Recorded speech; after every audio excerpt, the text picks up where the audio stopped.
तो हम लोग बात कर रहे थे आपका सकब्जा बंधकदार के दायित्व अधिकारों की बात 72 इसमें हुई थी और 73 में सब्स्टिट्यूटेड सिक्योरिटी इसकी बात की थी। तो 72 और 73 ये सब्स्टिट्यूटेड सिक्योरिटी और आपका सकब्जा बंधकदार के अधिकार इसकी बात कर रही थी। अब लाइबिलिटीज ये बंधकदार पे क्या क्या है? वो बंधकदार जो सकब्जा है, क्योंकि ये तय है कि प्रत्येक बंधकदार सकब्जा नहीं हो सकता। सकब्जा बंधकदार होना एक विशेष बात है, सामान्य अवस्था नहीं है सकब्जा बंधकदार होना। सादा बंधक उसमें कभी कब्जा ट्रांसफर होगा ही नहीं। और चूंकि आपका सशर्त विक्रय द्वारा बंधक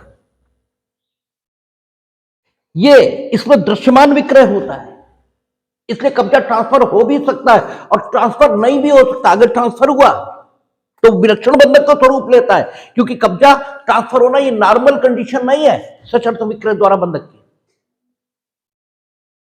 और जब एक से अधिक लक्षण मिलना शुरू हो जाए तो वो विलक्षण बंधक होगा। और विलक्षण बंधक उसमें बंधकदार के अधिकार हमेशा और हमेशा सेक्शन 98 है, किससे गवर्न होंगे? बंधक विलेख उसी से गवर्न होते हैं, उसी से शासित होंगे। तो बंधकदार के पास कब्जा होना ये नॉर्मल कंडीशन नहीं है, लेकिन ऐसा भी नहीं कि बंधकदार के पास कब्जा हो ही नहीं सकता, ये भी नहीं है, हो सकता है। तो सकब्जा बंधकदार अगर है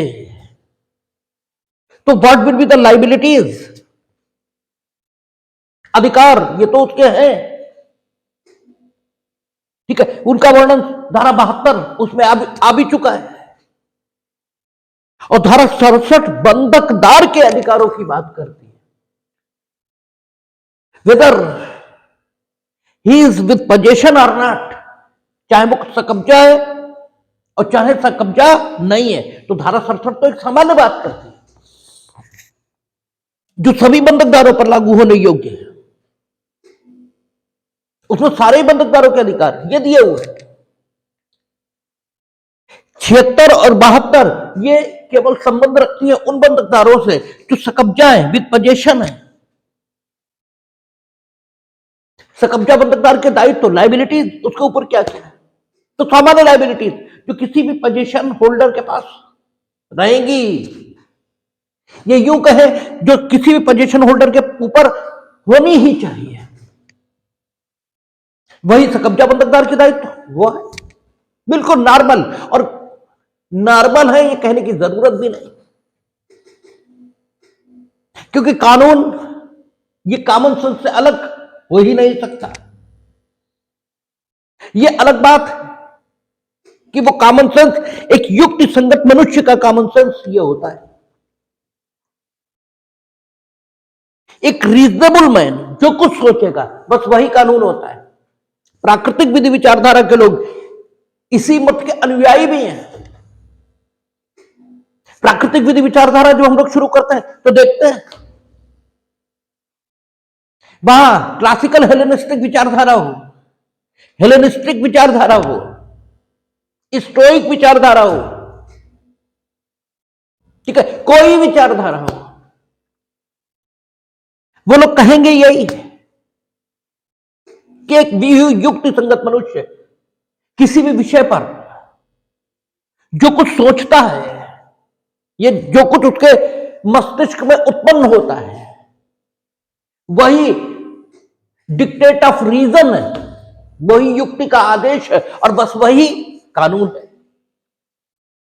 उसी को वो लोग नाम देते हैं नेचुरल लॉ, क्योंकि जब नेचुरल लॉ स्कूल ये हम लोग पढ़ते हैं, प्राकृतिक विधि विचारधारा पढ़ते हैं, तो वहां बहुत सारे विचारकों के मुताबिक प्राकृतिक विधि एक आदर्श है। प्राकृतिक विधि राज्य की विधि से अलग है, और राज्य की विधि प्राकृतिक विधि के अनुरूप ये भी हो सकती है और प्राकृतिक विधि राज्य की विधि के विपरीत ये भी हो सकती है। और वो ये कहते हैं नेचुरलिस्ट कि अगर राज्य की विधि प्राकृतिक विधि के अनुकूल है तो वह एक सही विधि है, और अगर वह राज्य की विधि प्राकृतिक विधि के प्रतिकूल है तो वह राज्य की विधि होगी, किंतु वह विधि के लक्षणों से हीन है। उसे उचित तरीके से विधि कहा ही नहीं जा सकता। जैसे आदमी के कुछ गुण हैं, आप में वो नहीं है, तो आप आदमी जैसे दिखते हैं, प्रारूप में, फॉर्म में आप आदमी हैं, क्योंकि आदमी की शक्ल जैसी होती है वैसी आपकी है। आदमी में अगर 206 हड्डियां होती हैं वो आप में है, आदमी में ब्लड पाया जाता वो है आप में, और उसका कंपोजिशन वो भी वही है जो एक सामान्य व्यक्ति का होता है। लेकिन इसके अलावा भी कुछ है जो आपको बायोलॉजिकल मैन से अलग करता है। बायोलॉजिकल, जीव वैज्ञानिक दृष्टिकोण से आदमी होना और ह्यूमैनिटेरियन ग्राउंड से, ह्यूमैनिटेरियन अप्रोच से आदमी होना, दोनों बातें अलग है। जो ह्यूमैनिटी, मानविकी, इसके दृष्टिकोण से, एंथ्रोपोलॉजिकल पॉइंट ऑफ व्यू से जो आदमी है, ठीक है, एंथ्रोपोलॉजिकल यानी जिस ढंग से आदि मानव का विकास मानते हैं उस रूप में आप आदमी होंगे। लेकिन एक सभ्य मनुष्य, ठीक है, एक सुसंस्कृत मनुष्य और एक मनुष्य, इसके बीच फर्क है। सुसंस्कृत मनुष्य अलग बात है, आप आदमी के रूप में जन्म लेते हैं, लेकिन आप अपना विकास ये एक सुसंस्कृत मनुष्य के रूप में करने की आकांक्षा और इच्छा ये रखते हैं और उसी रूप में अपने को विकसित करने का प्रयास ये करते हैं। इसी तरह नेचुरल लॉ और राज्य का कानून, इसके बीच, ये राज्य का कानून, उसे वो नाम क्या देते हैं प्राकृतिक विधि विचारक, पॉजिटिव लॉ। यानी पॉजिटिव लॉ और नेचुरल लॉ ये अलग अलग बात है। पॉजिटिव लॉ नेचुरल लॉ के अकॉर्डिंग हो सकता है और पॉजिटिव लॉ नेचुरल लॉ के अगेंस्ट ये भी हो सकता है। अगर वो नेचुरल लॉ के अकॉर्डिंग है तो वो एक अच्छा कानून है, और अगर वो नेचुरल लॉ के अगेंस्ट है तो वह बुरी विधि है। लेकिन नेचुरलिस्ट इस प्रश्न का कोई जवाब ये दे ही नहीं पाते हैं कि अगर पॉजिटिव लॉ ये नेचुरल लॉ के अगेंस्ट है तो उनके मुताबिक वो कानून है ही नहीं। तो फिर ऐसा कानून अगर है तो उसके पालन के विषय पर उनका क्या मत है, उसका पालन किया जाना चाहिए या उसका पालन नहीं किया जाना चाहिए, इस विषय पर उनका क्या मत है ये वो स्पष्ट नहीं करते हैं। लेकिन विषय हमारा इस समय ये नहीं है। हमारा जो विषय है वो क्या है, सकब्जा बंधकदार के दायित्व। और जो हमने कहा कि चूंकि बंधकदार के पास कब्जा है, ये तो स्वाभाविक तौर पर उस पर कुछ दायित्व होंगे, क्योंकि आप अगर किसी भी चीज को अपने कब्जे में बनाए हुए हो तो उस चीज के प्रति नॉर्मली आपके कुछ दायित्व हैं कि उसे कम से कम सुरक्षित ये तो रखो। जैसे कानून आवश्यक रूप से उचित होना चाहिए, और उचित इसीलिए नेचुरलिस्ट कहते हैं कि कानून क्या है, कॉमन सेंस है। कॉमन सेंस हमेशा उचित होगा। आप किसी भी विषय पर जो कुछ सोचिए बस वही कानून होगा, लेकिन आपको रीजनेबल मैन की तरह सोचना होगा, अपने स्वार्थों को अलग रखकर सोचना होगा। आप अपने स्वार्थों को मिलाकर सोचेंगे तो अपने ही हित में सोचेंगे, और फिर आपके मन में जो कुछ जन्मेगा वो कानून नहीं होगा। लेकिन अगर आप निष्पक्ष, निष्प्रह परिस्थितियों से अलग रहकर निरपेक्ष तरीके से सोचते हैं किसी भी विषय पर, तो जो कुछ आपके दिमाग में आएगा बस वही कानून है। और ये दिमाग में आने वाली बात है, जब आप निरपेक्ष और निष्पक्ष होकर इस विषय पर सोचेंगे कि अगर किसी वस्तु का कब्जा आपके पास आ गया है तो उस वस्तु के प्रति आपके कुछ दायित्व तो होने ही चाहिए।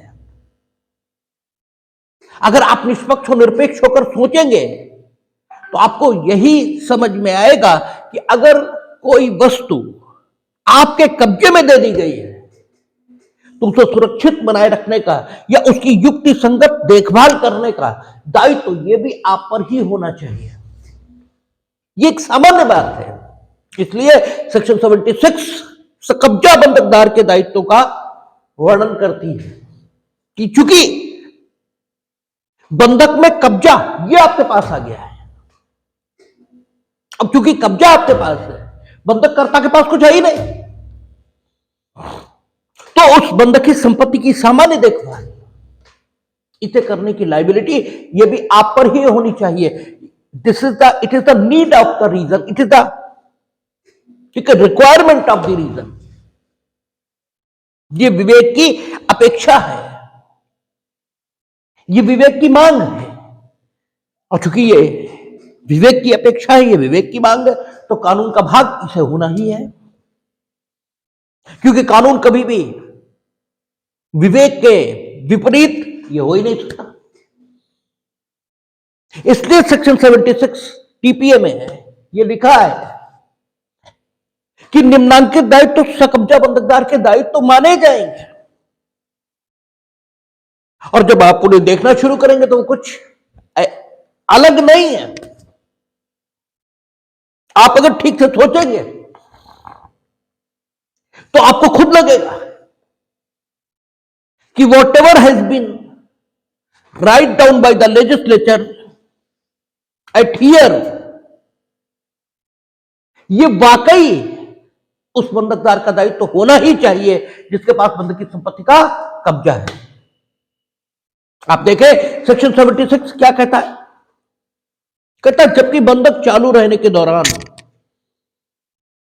बंधकदार बंधक संपत्ति का कब्जा ले लेता है तब, और फिर डैश लगाता है,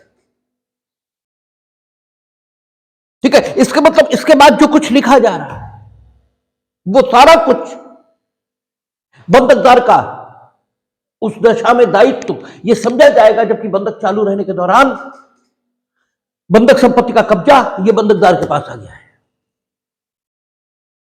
ये हमेशा बंधकदार का दायित्व माना जाएगा। पहला क्या कहता है, जिसको वो का खंड से, ठीक है, दर्शित कर रहा है, पहले दायित्व को क्या कहता है, उसको उस संपत्ति का प्रबंध उस प्रकार करना होगा जैसा मामूली प्रज्ञा वाला व्यक्ति उसका प्रबंध करता यदि वह उसकी अपनी होती। भाई जब आप किसी की मोटरसाइकिल मांग कर रहे गए तो आपको मोटरसाइकिल का उपयोग उसी प्रकार करना चाहिए, मानो वह आपकी ही है, ठीक है। मुफ्त की गंगा और फ्री के गोते, इस हिसाब से मोटरसाइकिल का उपयोग ही तो नहीं करना चाहिए, क्योंकि वो तो मोटरसाइकिल का उपयोग नहीं दुरुपयोग ये कहलाएगा। भाई मुफ्त की गंगा यानी और फ्री के गोते, इस सेंटेंस से जिस फैक्ट सिचुएशन को डिनोट किया जाता है वो फैक्ट सिचुएशन तो यह है, मीनिंग देयर बाय कि गंगा में नहाने की जरूरत नहीं है अब आपको, जितना आवश्यक था उतना तो नहा चुके,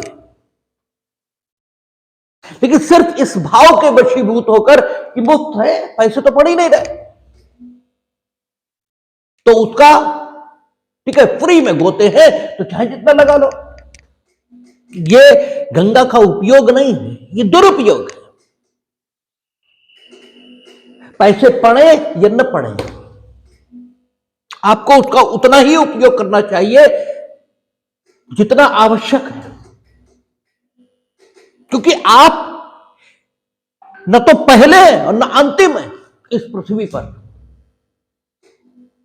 आपके पहले भी पीढ़ियां थी और आपके बाद भी पीढ़ियां आएंगी।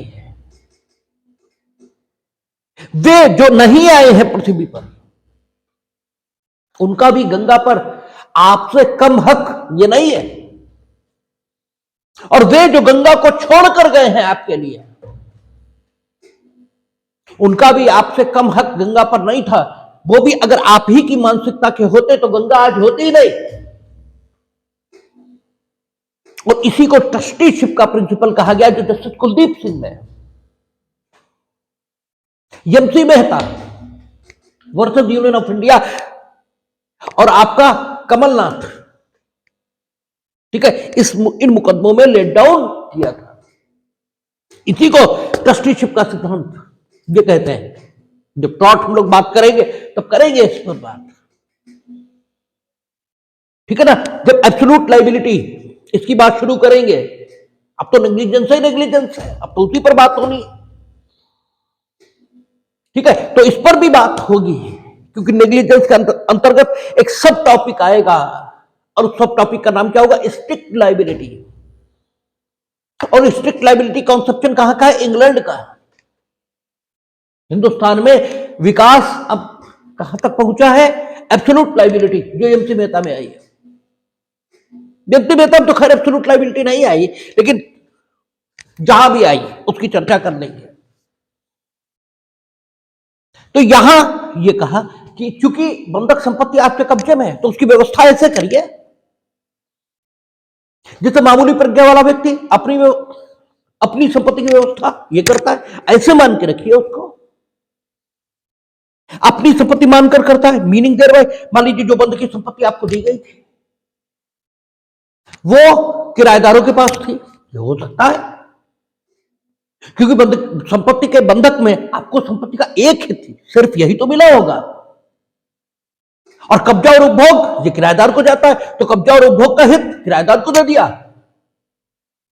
और शेष बंध की संपत्ति इसका एक हित आपको दे दिया, इस रूप में कि अगर बंधक करता बंधक धन का भुगतान न करे तो आप बंध की संपत्ति को बिकवा लीजिएगा या उसका पूरा बंद करवा लीजिएगा, शेष वो किराएदारों के पास है। लेकिन किराएदारों ने कुछ ऐसा शुरू कर दिया उस पर, जो बंध की संपत्ति के नाश इसके रूप में प्रवर्तित यह हो सकता है, यानी बंध की संपत्ति के नाश के रूप में सामने आ सकता है। वो दीवारें गिरा रहे हैं, वो छतें तोड़ रहे हैं। तो अगर संपत्ति आपकी रही होती और आप अपनी संपत्ति का प्रबंध कर रहे होते और संपत्ति के किराएदारों ने यह कृत्य किया होता, तो आप उन्हें बेदखल करने के लिए मुकदमा करते या नहीं करते? तब तो आप उन्हें बेदखल करते। तो इसका मतलब यह हुआ कि ऐसे किराएदारों के विरुद्ध बेदखली का मुकदमा प्रस्तुत करना ये सेक्शन 76 के मुताबिक आपका, ठीक है, दायित्व तो है। It is your liability.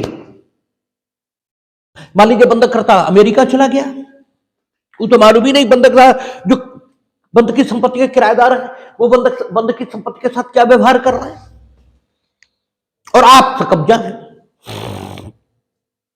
तो आप क्यों नहीं रक्षा करेंगे बंध की संपत्ति की? क्योंकि मामूली प्रज्ञा वाला व्यक्ति जैसे प्रबंध करता वैसे करिए। भोग बंधक में से कब्जा आप होंगे ही होंगे, भोग बंधक की दशा में आपसे कब्जा बंधकदार होंगे। संपत्ति उसके भाटक और लाभ, इससे आपको बंधक धन ये प्राप्त करना है। तो ये बंधक की संपत्ति किराए पर लिए हुए हैं, ये 200 रुपए महीना किराया दे रहा है, अगला 500 रुपए महीना देने को तैयार है, तो भले ही ये आपके दोस्त हो, ये हो सकता है बंधकदार के ये दोस्त हैं, लेकिन अगर आपकी रही होती तो आपने किसे दी होती? इन्हें, या जिसे 500 रुपए मिल रहा है उसे देते हैं आप, तो आप उसे देंगे, और नहीं देंगे तो फिर जिस समय आपसे हिसाब लिया जाएगा उस समय आपके विरुद्ध भी ये राशियां डिडक्ट की जा सकती है, क्योंकि कानून आप पर दायित्व रख रहा है कि आप बंधक की संपत्ति के अगर सकब्जा बंधकदार हैं तो उसका प्रबंध यूं करिए मानो वह आप ही की है।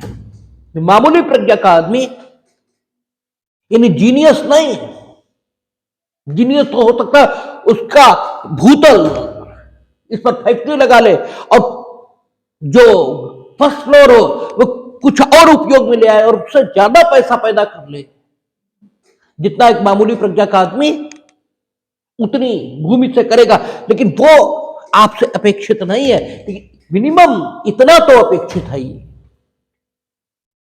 कि एक मामूली प्रज्ञा का आदमी जो सामान्य बुद्धि का है, उसके पास अगर वो संपत्ति रही होती तो उसने जितना पैसा उससे कमाया होता उतना तो कमाइए, आप उतना प्रबंध ये तो करिए।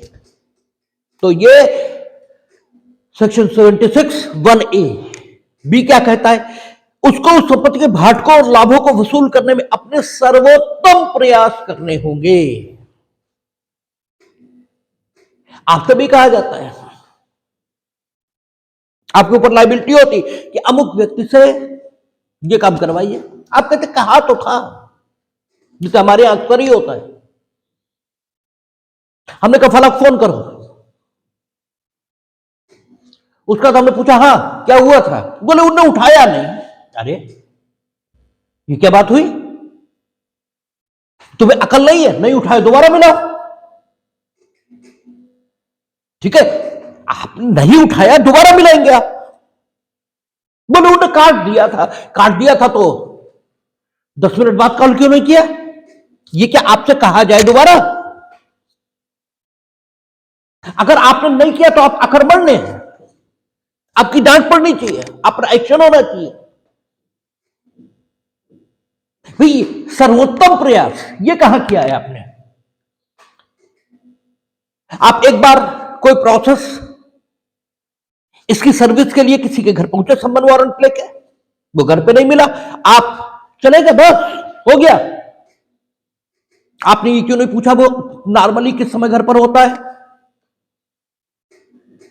आप उस समय क्यों नहीं गए? और चलो नॉर्मली आपने पूछा इस समय घर पर होता है, उस समय भी गए, उस समय नहीं मिला। हो सकता है आदमी उसे कोई आकस्मिकता ये हो सकती है, वो उस समय नहीं है तो अगली बार क्यों नहीं प्रयास किया? भाई आपके सर्वोत्तम प्रयास ये देखने चाहिए किसी भी काम के प्रति।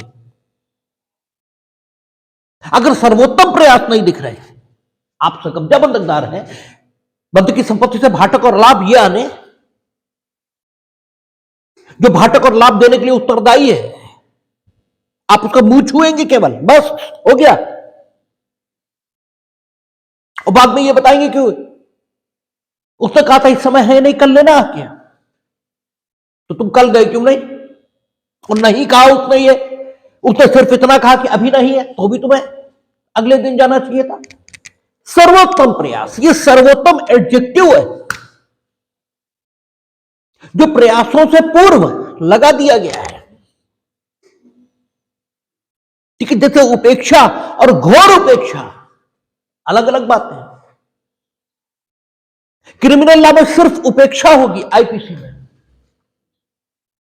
और उपेक्षा से आप ऐसा काम कर रहे होंगे जो मानव जीवन के लिए खतरनाक हो सकता है। उससे कुछ नहीं हुआ, सिर्फ आपने इतना ही काम किया, मानव जीवन के लिए खतरनाक हो सकता था और वो काम आप उपेक्षा पूर्वक कर रहे थे। मानव जीवन को किसी प्रकार का कोई खतरा उस काम से नहीं हुआ, किसी को चोट भी नहीं आई, तो भी आपने 336 इसमें ऑफेंस किया। और किसी को सिंपल इंजरी आ गई तो 337, और अगर किसी को ग्रीवियस इंजरी आ गई 338, और उसकी मृत्यु हो गई 304(a), और जिसमें नई जो आईपीसी आई है उसमें भी धारा 106 सबसेक्शन 1, उसमें 2 ही, ठीक है 2 ही साल सजा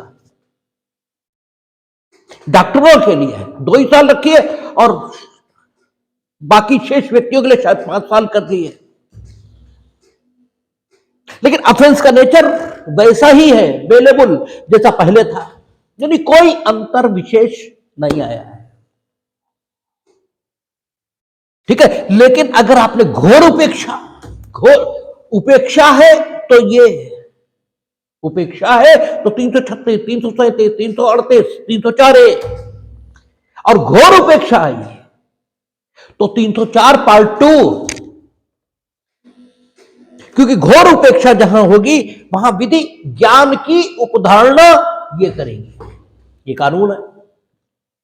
घोर उपेक्षा वही नहीं है जो उपेक्षा है, ऐसे ही प्रयास वही नहीं है जो सर्वोत्तम प्रयास है। और बेयर में एक भी शब्द अगर लिखा है तो उसका अर्थ आप निकालेंगे और उसको पूरी तरह अर्थान्वयित करने का प्रयत्न करेंगे। यहां लिखा है कि संपत्ति अगर आपसे कब्जा बंधकदार हैं तो आपको भाटक और लाभ संपत्ति के इकट्ठा करने में अपने सर्वोत्तम प्रयास करने होंगे। तो सर्वोत्तम का मतलब सर्वोत्तम होता है। आपने खाली प्रयास किए तो भी आपने सेक्शन 76(1)(b) की लायबिलिटी को डिस्चार्ज किया है, यह नहीं कहा जाएगा, न ये माना जाएगा। आपकी लापरवाही इसको माना जाएगा। ठीक है। कब्जा बंधकदार का तीसरा जो कर्तव्य है, अच्छा देखिए, कर्तव्य जो थोड़ा नरम शब्द है, दायित्व तो थोड़ा कठोर शब्द है। कर्तव्य, इसमें कहीं ना कहीं यह संकल्पना बाकी रह जाती है कि आप चाहे न भी करो वो जो करना आपका कर्तव्य है, तो भी आपके विरुद्ध किसी परिस्थिति को उत्पन्न यह कानून नहीं करेगा। मीनिंग देयर बाय ड्यूटी में मॉरलिटी, नैतिकता, इसका तत्व यह समाहित है। यानी आपको करना तो चाहिए, लेकिन आप नहीं भी कर रहे तो आपका कोई कुछ बिगाड़ेगा नहीं। जो तो फंडामेंटल ड्यूटीज है, वो ड्यूटीज है। It is desired from you that you must ओबे दो ड्यूटीज, ठीक है ना, यू मस्ट डिस्चार्ज दो ड्यूटीज, ठीक है ना। लेकिन अगर न भी करो, नहीं करते हो, कहां करते हो, नहीं ही करते हो, लेकिन फिर भी आपके विरुद्ध किसी प्रकार की कोई कार्यवाही ये संस्थित नहीं होती। लेकिन दायित्व तो जो कुछ करना आपकी लायबिलिटी है वो नहीं करोगे, तो फिर धनीय या दांडिक, इनमें से कोई दायित्व तो ये उत्पन्न ये भी हो भी सकता है। तो इसलिए लायबिलिटी थोड़ा कठोर शब्द है। यहां सकब्जा बंधकदार के दायित्व यानी लायबिलिटी उसकी, इसकी बात कर रहा है वो, कर्तव्यों की नहीं। ठीक है। तो 76(1)(c) क्या कहता है, तब तक प्रतिकूल संविदा न हो। इसका मतलब यह हुआ है कि सेक्शन 76 की बात तभी लागू होगी जब बंधकदार बंधककर्ता ने सेक्शन 76(1)(c) में जो कुछ लिखा है इसको उलटने के लिए परस्पर कोई संविदा ये न कर रखी हो। अगर संविदा कर रखी है तो फिर जो उन्होंने तय किया है वो होगा, और अगर नहीं की है तो सेक्शन 76(1)(c) में जो लिखा है वो लागू होगा। उस विषय पर जो सेक्शन 76(1)(c) की विषय वस्तु है, अगर बंधककर्ता और बंधकदार के बीच कोई संविदा ये मौजूद है तो उस विषय पर संविदा में जो कुछ लिखा है वो लागू किया जाएगा, और अगर ऐसा नहीं है तो फिर वो लागू होगा जो सेक्शन 76(1)(c) में लिखा है। इसीलिए क्या शब्द है, तथा प्रतिकूल संविदा न हो तो, ठीक है, कहता प्रतिकूल संविदा न हो तो उसे सरकारी राजस्व, उसे शब्द किसके लिए है, प्रोनाउन है, उसे, और ये प्रोनाउन किसके लिए यूज हुआ है, प्रोनाउन क्या होता है जो नाउन की जगह यूज हो। प्रोनाउन के तौर पर ये यहां यूज हुआ तो फिर किसके लिए, बंधकदार के लिए, उसे शब्द बंधकदार के लिए कहता है। जब प्रतिकूल संविदा न हो तो उसे यानी बंधकदार को सरकारी राजस्व, लोक प्रकृति के सब अन्य प्रभार, सरकारी राजस्व जो कुछ सरकार को देना हो उस संपत्ति को धारित करने के बदले में वो, और लोक प्रकृति के अन्य प्रभार जैसे बिजली का बिल है, हाउस टैक्स है, वाटर टैक्स है, ये सारी चीजें, ठीक है ना। सरकारी राजस्व, लोक प्रकृति के सामान्य प्रभार, और ऐसे कब्जे के दौरान तत्संबंधी प्रोद्भवमान शोध सब भाटक। मान लीजिए वो संपत्ति आपके पास किराए पर, सरकार को राजस्व भी देना है और उसके बाबत किसी को भाटक ये भी देना है, तो जितने प्रोद्भवमान सब भाटक, जितने भी भाटक उसके संबंध में ड्यू हो रहे हैं, प्रोद्भवमान यानी जो ड्यू हो सकते हैं, ठीक है, वो सारे भाटक ये आप देंगे।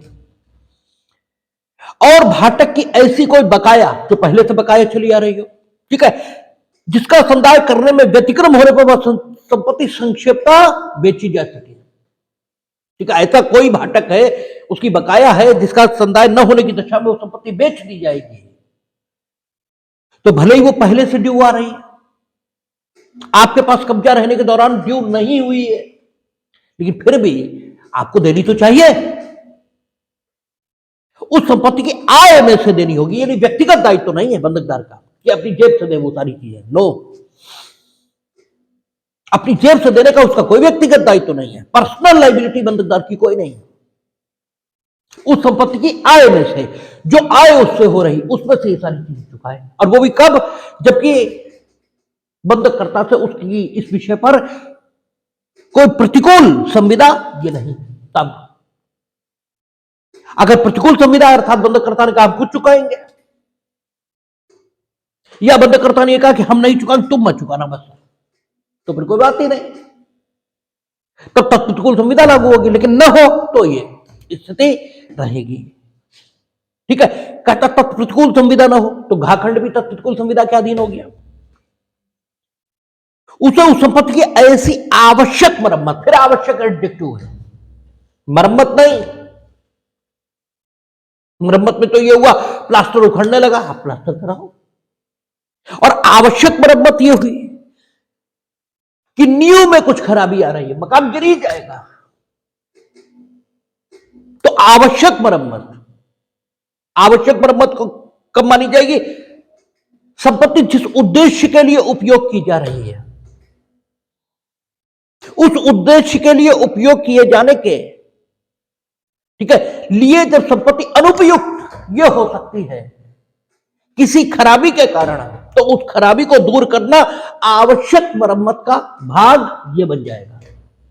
जब लिंटर गिर जाएगा, मकान जो बंद की संपत्ति है वो क्या है, मकान, मकान रहने के लिए उपयोग किया जाता है, लिंटर गिर गया तो रहने के लिए अनुपयुक्त ये हो जाएगी, तो संपत्ति का उपभोग जिस उद्देश्य के लिए यह हो सकता है, उस उद्देश्य के लिए उपभोग होने में संपत्ति अगर अनुपयुक्त हो जाए किसी खराबी के कारण, तो उस खराबी को दूर करना आवश्यक मरम्मत का भाग होता है। तो बंधकदार जो सकब्जा है उसे जो मरम्मत कराने का अधिकार या लाइबिलिटी उस पर रखी गई वो कौन सी है, आवश्यक मरम्मत। अगर आवश्यक नहीं है तो आप संपत्ति पर बोझ बंधक धन का ऑलरेडी है, उसे बढ़ाइए मत, ठीक है। आप क्यों कर रहे हैं आवश्यक मरम्मत, वो अनावश्यक मरम्मत आप क्यों कर रहे हैं, आवश्यक करिए, ठीक है ना। तो कहे अब वो भी प्रतिकूल संविदा न हो, अगर आवश्यक भी है तो बंधककर्ता कराएगा, नॉर्मल जो सामान्य बात है वो ये, लेकिन चूंकि सकब्जा है आपके पास कब्जा पहुंच चुका, तो ये सामान्य बात ये बची, यह सामान्य बात ये हो गई कि आप कराएंगे, लेकिन फिर भी बंधककर्ता उसमें उस संपत्ति में आपसे ज्यादा रुचि ये रखता है, इसलिए अगर उसने संविदा के माध्यम से विशेष दायित्व को उलट दिया तो फिर आप नहीं कराएंगे, वही कराएगा। तो कहता है तो प्रतिकूल संविदा न हो तो उसे संपत्ति की ऐसी आवश्यक मरम्मत करानी होगी जिसके लिए वह उस संपत्ति के भाटकों और लाभों में से खंडगांव में वर्णित संदायों को और मूलधन पर ब्याज की कटौती करने के पश्चात उन भाटकों और लाभों में से संदाय कर सकता हो। यानी अगर मरम्मत आवश्यक भी है तो आप अपने पास से नहीं कराएंगे, आवश्यक मरम्मत आप कराएंगे कहां से, वह संपत्ति जो आपके पास सकब्जा बंद की संपत्ति के रूप में है उससे जो भाटक और लाभ आ रहे हैं उन भाटकों लाभों से भी नहीं, बल्कि उन भाटकों लाभों में से सबसे पहले खंडगा के खर्चे ये करेंगे आप। खंडगा के खर्चे कौन से? समस्त लोक प्रभार वो देंगे आप, सरकारी राजस्व देंगे आप। पहले से भाटक की कोई बकाया है, जिसकी बकाया होने की वजह से वो संपत्ति संक्षेपता बेची जा सकती है, वो सब देंगे आप। और फिर आपका जो बंधक है उसके ब्याज ये आप लेंगे, क्योंकि ब्याज न लेने की सूरत में जो आपका बंधकी धन है ये बढ़ता ही जाएगा, वो ब्याज जुड़ता जाएगा ना अदेय ब्याज के रूप में, ठीक है ना। आप पहले अपना ब्याज लेंगे और फिर कुछ शेष रह जाए उससे आप आवश्यक मरम्मत ये कराएंगे, ठीक है ना। हाँ, तत्प्रतिकूल संविदा न हो ये भी हो सकता है कि बंधक करता ये कहे कि मरम्मत आवश्यक हम कराएंगे, या फिर आप मरम्मत पहले कराएंगे, बाकी जो लोक प्रभार वगैरह है वो हम देंगे। तत्प्रतिकूल संविदा न हो तो स्थिति ये रहेगी कि पहले आप खंडगा में वर्णित खर्चे ये करेंगे, फिर कुछ शेष रह जाए उससे अपने मूलधन का ब्याज ये लेंगे आप, और फिर कुछ शेष बचे तो आवश्यक मरम्मत ये कराएंगे आप, ठीक है। ये अब कहता है वहां खंड, वह कोई ऐसा काम नहीं करेगा जो संपत्ति के लिए विनाशक या स्थायी रूप से क्षतिकर हो। आप ऐसा कोई भी काम नहीं करेंगे जो संपत्ति को नष्ट करने वाला हो या उसमें कोई परमानेंट नेचर की इंजरी इसको उत्पन्न करने वाला हो, ये भी नहीं करेंगे आप। और ये होना भी चाहिए। चाखंड कहता जहां कि उसने संपूर्ण संपत्ति या उसके किसी भाग का हानि या नुकसान के लिए जो अग्नि से हो बीमा कराया है, ठीक है ना। वहां पढ़ के आए हम लोग 72 में, उसका अधिकार है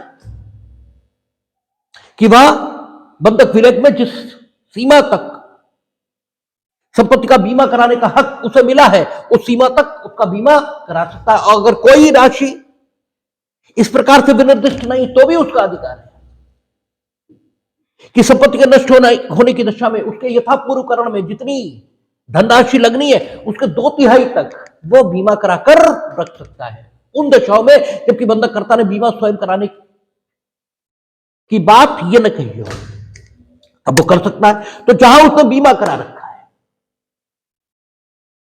अच्छा ये आपने देखा ही था, बीमा काहे के लिए आप करा सकते हो? अग्नि से होने वाले नुकसान के लिए।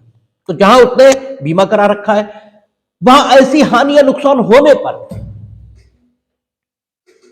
ऐसा कोई धन जिसे वह पॉलिसी के अधीन वस्तुतः प्राप्त करता है, वस्तुतः यानी इनफैक्ट डिफैक्टो, हमने कहा था वस्तुतः और विधिता ये दो शब्द हैं कानून में जो उपयोग होते हैं। वस्तुतः को अंग्रेजी में क्या बोलते हैं? डिफैक्टो, और विधिता इसे क्या बोलते हैं? डी ज्यूरे। विधिता मतलब मान लिया जाएगा ऐसा है, जैसे हमने आपको कई बार उदाहरण दिया कि आप कोर्ट नहीं आए, वकील साहब ने एप्लीकेशन लगा दी तो आपकी डी ज्यूरे प्रेजेंस मानी जाएगी, यद्यपि डिफैक्टो यानी वस्तुतः आप अदालत में नहीं हो, आप तो अपने घर पे हो या जहां भी आपको आवश्यक काम है वहां हो। लेकिन वकील साहब ने चूंकि एप्लीकेशन लगा दी तो विधिता ये माना जाएगा, कानूनन ये माना जाएगा मानो आप अदालत में हो और आपके विरुद्ध आपकी अनुपस्थिति के लिए कोई एडवर्स कार्यवाही ये नहीं की जाएगी, ठीक है ना। तो वस्तुतः इस पॉलिसी के अधीन जो धन वो प्राप्त करता है, यानी इनफैक्ट जो कुछ उसे मिलता है इस पॉलिसी के अधीन उसको, ठीक है, वो किस ढंग से उपयोजित करेगा इस संबंध में निर्देश ये चाखंड में आ रहा है, ठीक है। क्या कहता है? ऐसा कोई धन जिसे वह पॉलिसी के अधीन वस्तुतः प्राप्त करता है या उनमें से उतना जितना आवश्यक हो, अगर पूरा आवश्यक है जितना वस्तुतः प्राप्त करना तो पूरा, और नहीं तो कम जरूरी है तो जितना जरूरी हो उतना, संपत्ति के यथापूर्वकरण में जैसी संपत्ति पहले थी वैसी करने में पूरा लगेगा तो पूरा लगाओ, या कम लगेगा तो जितना लगेगा उतना लगाओ यथापूर्वकरण में।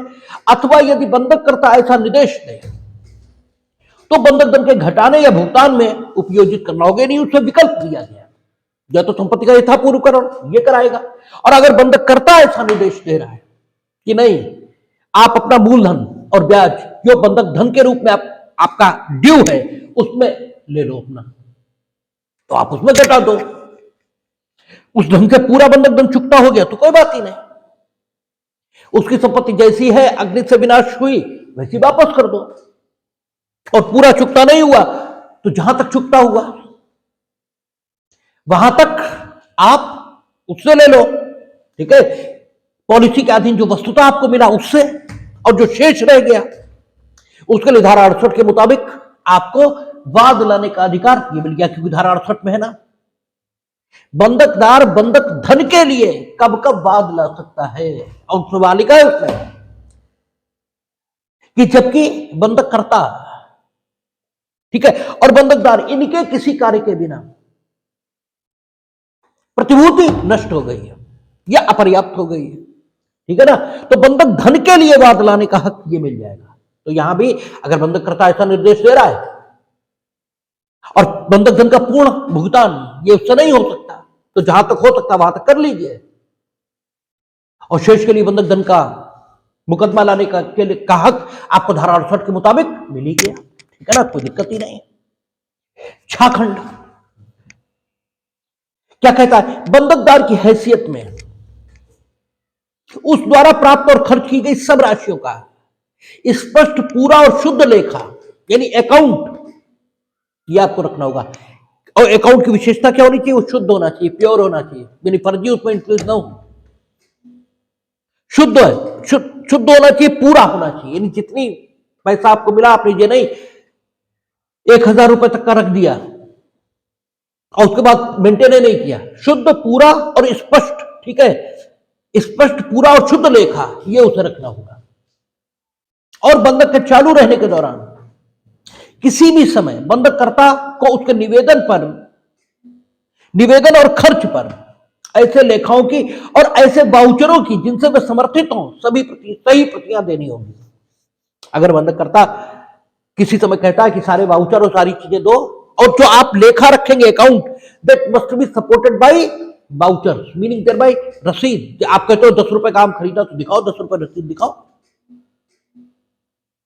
ठीक है ना, तो that account must be supported bye those रेसिप्ट्स, those vouchers which will be kept by you in support of, ठीक है, दैट अकाउंट। वो सारी चीजें और उनकी प्रतियां अगर वो मांग रहा है तो उसके खर्चे पर आपको देनी पड़ेगी। जा कहता बंधक संपत्ति से उसे हुई प्राप्तियां, उसे फिर किसके लिए, सकब्जा बंधकदार के लिए। कहता बंधक संपत्ति से उसे हुई प्राप्तियां यह जहां की ऐसी संपत्ति उसके व्यक्तिगत अधिभोग में है, जहां वो पर्सनली उपभोग कर रहा है उस संपत्ति का, वहां उस संपत्ति के बारे में उचित अधिभोग भाटक, तो फिर उसे पैसा भी देना पड़ेगा, ठीक है। आप सकब्जा बंधकदार हो, संपत्ति का उपभोग थोड़ी करोगे, उपभोग तो संपत्ति का एक हित है, आपको तो एक हित दिया गया है संपत्ति में सिर्फ। बंधक का संव्यवहार क्या है, बंधक का संव्यवहार एक हित का अंतरण है, और वो एक हित कौन सा है कि अगर बंधक धन चुकता न हो तो आप क्या करेंगे, या तो संपत्ति का विक्रय करा लेंगे या पूर्वबंध, और अपने बंधक धन की वसूली ये कर लेंगे। आपको पर्सनली यूज करने का हित, ये तो ट्रांसफर नहीं हुआ। अगर भोग बंधक भी है तो भी जो हित आपके पक्ष में ट्रांसफर है वो क्या है कि आप बंधक की संपत्ति से उत्पन्न होने वाले भाटक और लाभ बंधक धन के डिस्चार्ज में, बंधक धन के भुगतान में उपयोजित करते रहे, न कि पर्सनली यूज करें उसे, ठीक है ना। पर्सनल यूज नहीं करेंगे, तुम ही पर्सनल यूज करोगे तो उसे भाटक और लाभ ये पैदा कैसे होंगे, अपने बंधक धन घटे कैसे, ठीक है ना। तो भोग बंधक में भी पर्सनल यूज के लिए नहीं दी गई ये प्रॉपर्टी आपको, ठीक है। और फिर अगर आप पर्सनली यूज कर रहे हैं तो भाटक दीजिए भाई, किराया दीजिए, जैसे अन्य लोग देंगे वैसे आप दो। ये अलग बात है कि जैसे आपका 2000 रुपया महीना किराया बना बंधक की संपत्ति का, तो आप 2000 रुपया कम कर दो अपने बंधक धन में से, ठीक है ना, वो एक अलग बात है, लेकिन देंगे तो आप, ये कैसे हो सकता ना दे, ठीक है ना। तो उसने यही कहा, उसने कहा बंधक की संपत्ति से उसे हुई प्राप्तियां, ये जहां की ऐसी संपत्ति उसके व्यक्तिगत अधिभोग में है, वहां उस संपत्ति के बारे में उचित अधिभोग भाटक, अगर आपने अधिभोग में रखा है पर्सनली तो अधिभोग भाटक दीजिए। उस संपत्ति के प्रबंध के लिए और भाटकों और लाभों के संग्रहण में समुचित रूप से उपगत व्ययों का और अन्य व्ययों को जो खंडगा और घा में वर्णित हैं तथा तो उन पर के ब्याज को काट लेने के पश्चात उस रकम को यदि कोई हो जो समय समय पर ब्याज बद्ध शोध हो कम करने में, और ऐसी प्राप्तियां जितनी शोध ब्याज से अधिक हो बंधक धन के घटाने के या भुगतान में उसके प्रति विकलित की जाएंगी, और अधिशेष यदि कोई हो बंधककर्ता को दे दिया जाएगा। ये एक सिस्टम उन्होंने यहां दिया जिसके मुताबिक आप सकब्जा बंधकदार के नाते बंधक की संपत्ति से प्राप्त संपत्ति अर्थात बंधक की संपत्ति से प्राप्त प्राप्तियां, इनका उपभोग करेंगे। किस ढंग से करेंगे? तो सबसे पहले ठीक है, जो प्राप्तियां आपको मिली हैं बंधक की संपत्ति के बारे में वो, प्लस अगर संपत्ति आपके व्यक्तिगत अधिभोग में है तो अधिभोग भाटक, ये मिलाकर आपको प्राप्त हुआ है ये माना जाएगा। अब इसमें से घटाएंगे कैसे कैसे, यानी आप उपयोजन इस संपत्ति का जो प्राप्तियां मिली हैं आपको वो प्लस अधिभोग भाटक जो आपने अगर पर्सनली यूज किया, तो ये तो सब टोटल राशि हुई जो आपके पास आ गई। अब इस टोटल राशि में से सबसे पहले आप क्या निकालेंगे? सबसे पहले भाटक और लाभ, इन्हें संग्रहित करने में जो आपका खर्च हुआ है वो, भाटक और लाभ लेने के लिए 4 बार उसके घर गए, मोटरसाइकिल का तेल खर्च हुआ, वो कौन देगा? ठीक है ना। भाटक और लाभ तो प्राप्ति मान ली जाएगी, लेकिन ये खर्च भी तो हो रहा है। तो खंडगा में जो सरकारी प्रभार, राजस्व, ठीक है, और आपका ये भाटक लाभ, इनको संग्रहित करने में जो खर्चे हो गए, ठीक है, एक तो प्राप्तियों में से भाटक लाभ वो सब तो घटेंगे ही, साथ में खर्चे जो हो गए वे भी घटाए जाएंगे, और खर्चों पर ब्याज ये भी मिलना है। भाई खर्च हम अपने पास से क्यों करेंगे, तो खर्चों पर जो ब्याज लगना है वो ब्याज प्लस खर्चे प्लस वो चीजें लोक प्रभार वगैरह वो सब विकलित किया जाएगा। फिर जो शेष बच गया उसके लिए आप क्या करेंगे? अगर कुछ शेष बच जाता है तो, अगर बचता ही नहीं तो बात ही खत्म हो गई, लेकिन अगर बच गया तो फिर आपका जो बंधक है, सबसे पहले इसका ब्याज घटाएंगे आप, सबसे पहले ब्याज। और अगर आपसे कोई पूर्विक बंधकदार है तो पहले ही खर्चों में आ जाएगा, पहले ही वाले में जाएगा, ठीक है ना, क्योंकि वो संक्षिप्ता बेची जा सकती है संपत्ति, वो लोग ऐसी बकाया हो गई, ठीक है ना, तो वो पहले ही आप देंगे। फिर कुछ बचा तो आप अपने बंधक का ब्याज सबसे पहले घटाएंगे, क्योंकि ब्याज की रकम अगर बढ़ती गई तो मूलधन तो ऐसा सच रहेगा, ठीक है ना, और बंधककर्ता को नुकसान होगा। कानून हर जगह बंधककर्ता के पक्ष में है। तो आप अपने सबसे पहले अपने बंधक धन का ब्याज ये कम करेंगे। फिर भी कुछ बच गया तो मूलधन में से जो आपका मूलधन है उससे कम करेंगे, ठीक है ना, और फिर कुछ तब भी बच गया तो आप बंधककर्ता को वापस कर देंगे। अब आप कहेंगे तो अपना पूरा बंधक, ठीक है, धन इसे क्यों नहीं घटाने की बात की? तो बंधक धन जब शोध हो जाएगा तब ये होगा ना भाई, बंधक धन शोध भी तो होना चाहिए, क्योंकि बंधक आदमी कर रहा है तो उसे फायदा तो मिलना चाहिए। अगर पूरा ही दे देंगे तो फिर तो ब्याज और ब्याज कोई चीज ही नहीं बचेगी, ठीक है ना। और अगर बंधक धन शोध भी हो गया तो अपना पूरा घटा लो, फिर कुछ बचे तो उसे दो। अगर शोध नहीं हुआ तो केवल ब्याज घटाओ, मूलधन में कुछ घटाओगे ही नहीं, उसे दे दोगे, ठीक है ना। ये स्थिति रहेगी, इस ढंग से आप खर्च करेंगे। फिर कहता है झाखंड, जबकि बंधककर्ता बंधक पर तत्समय शोध रकम निविदत करता है, यानी बंधककर्ता जो बंधक पर रकम शोध हो गई, ड्यू हो गई, ठीक है, और बंधककर्ता खुद ही वो निविदत कर रहा है, खुद ही टेंडर दे रहा है, निविदत कर रहा है ना, हम कह रहे ले लो, अब लेना न लेना तुम्हारे ऊपर डिपेंड कर रहा, तुम ले लोगे तो परिधान कहा जाएगा इसे। निविदान मेरी ओर से और परिधान भी मेरी ओर से, क्योंकि आपने स्वीकार कर दिया। ठीक है ना?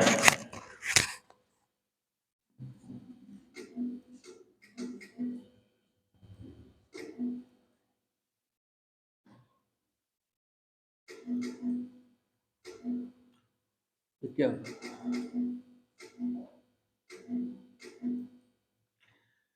क्योंकि आपने स्वीकार ही कर लिया।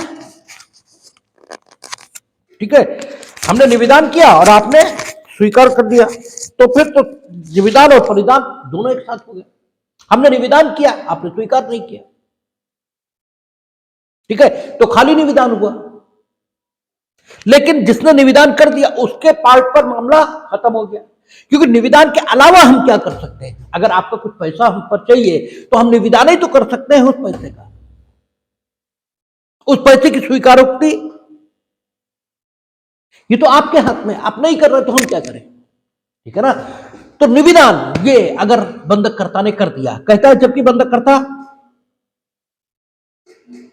बंधक पर तो समय शोध रकम निवेदित करता है या एतस्मिन पश्चात उपबंधित प्रकार से निक्षिप्त करता है। एतस्मिन पश्चात यानी धारा 83, एतस्मिन पश्चात यानी एतस्मिन पूर्व और एतस्मिन पश्चात ये शब्द उपयोग किया जाता है। एतस्मिन पूर्व का मतलब यह हुआ इस सेक्शन से पहले ही, और एतस्मिन पश्चात का मतलब क्या हुआ? इस सेक्शन के बाद। इस सेक्शन के बाद धारा 83 आएगी, जिसमें न्यायालय में बंधक की धन निक्षिप्त करने, डिपॉजिट करने, निक्षिप्त की अंग्रेजी में बताई थी डिपॉजिट, डिपॉजिट करने का हक ये बंधककर्ता को मिलेगा। और अगर उसने डिपॉजिट कर दिया बंधक धन का, ठीक है, तो ये माना जाएगा बंधक खत्म हो गया, और फिर बंधकदार के समस्त अधिकार बंधक की संपत्ति में खत्म हो जाएंगे। लेकिन ये डिपॉजिट आप हर समय नहीं कर सकते, कर तभी सकते हैं जब बंधक धन शोध हो गया। ठीक है ना? ये नहीं है। हाँ, बंधक धन शोध होने के लिए कोई डेट ये बंधक विलेख में है ही नहीं, तो हर समय वो शोध दे, चाहे जब कर दो। लेकिन अगर डेट उल्लिखित है तो उस डेट से पहले नहीं। ठीक है ना? लेकिन यहां उस दशा की बात हो रही है जबकि बंधक धन शोध हो गया, और बंधककर्ता ने या तो निवेदन कर दिया जो उसके बस में था, और या एतस्मिन पश्चात यथा उपबंधित रूप से, यानी धारा 83 में जो तरीका बताया गया उस तरीके से न्यायालय में निक्षिप्त यानी डिपॉजिट यानी जमा ये कर दिया। ठीक है, तब क्या होगा? तब बंधकदार बंधक संपत्ति में यथास्थिति निविदा की तारीख से या उस पूर्वतम समय से जब वह न्यायालय से ऐसी रकम निकाल सकता था, अपने को ही प्राप्तियों का लेखा इस धारा के अन्य खंडों में के उपबंधों में होते हुए भी देगा, और वह ऐसी तारीख या समय के पश्चात किए गए बंधक संपत्ति संबंधी किन्हीं भी व्ययों मध्य कोई रकम उनमें से काटने का हकदार नहीं होगा। अरे भाई, जब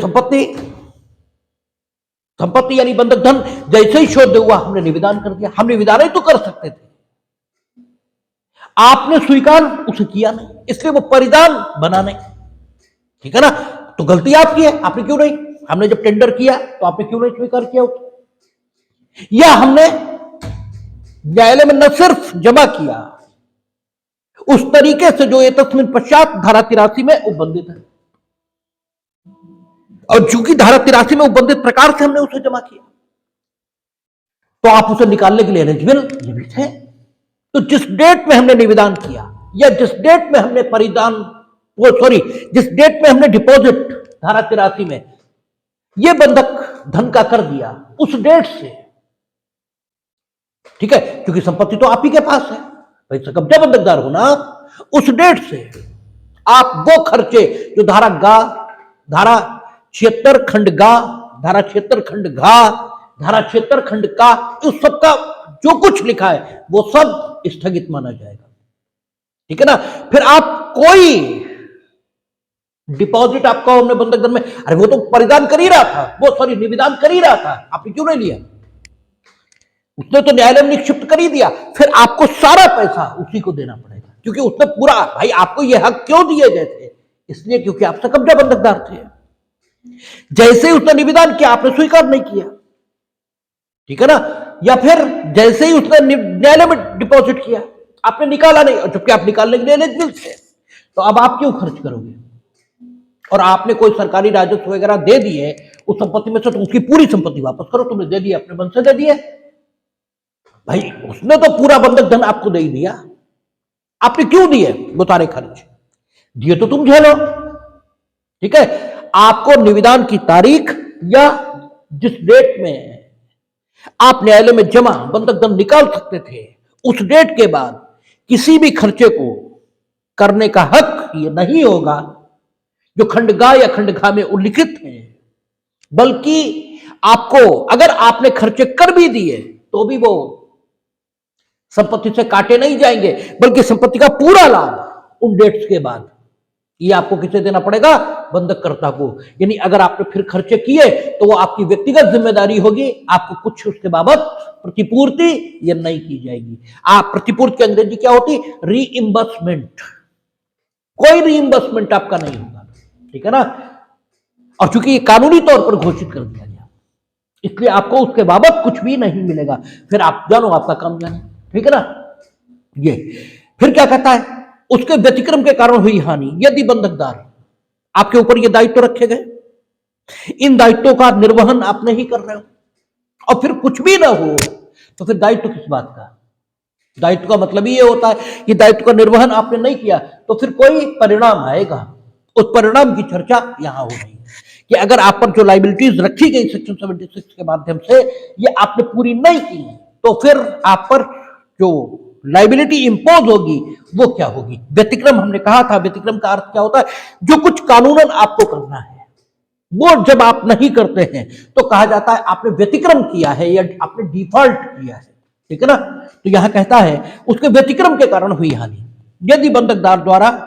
यदि बंधकदार इस धारा द्वारा अपने पर अधिरोपित कर्तव्यों में से किसी का यानी एक का भी किसी का पालन करने में असफल रहे तो ऐसी असफलता के कारण हुई हानि यदि कोई हो। कई बार ऐसा भी होता आप अपना काम नहीं करते तो भी कोई हानि होती नहीं, ठीक है ना।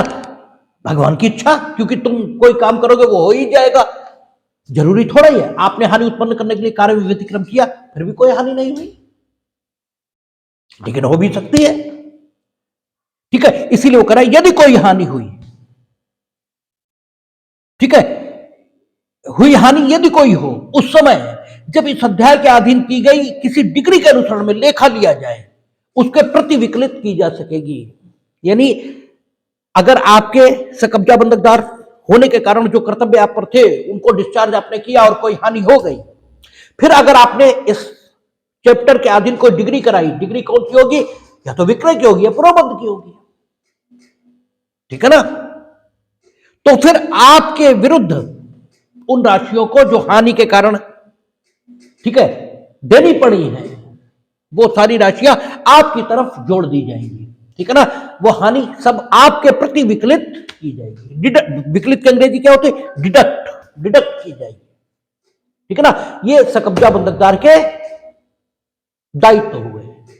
अब कुछ बचा नहीं, कल हम लोग 77, 78, 79 ये 3 खत्म कर लेंगे और फिर 80, 81, 82 हो जाएगा, कोई समस्या नहीं आने वाली, ठीक है। देखेंगे।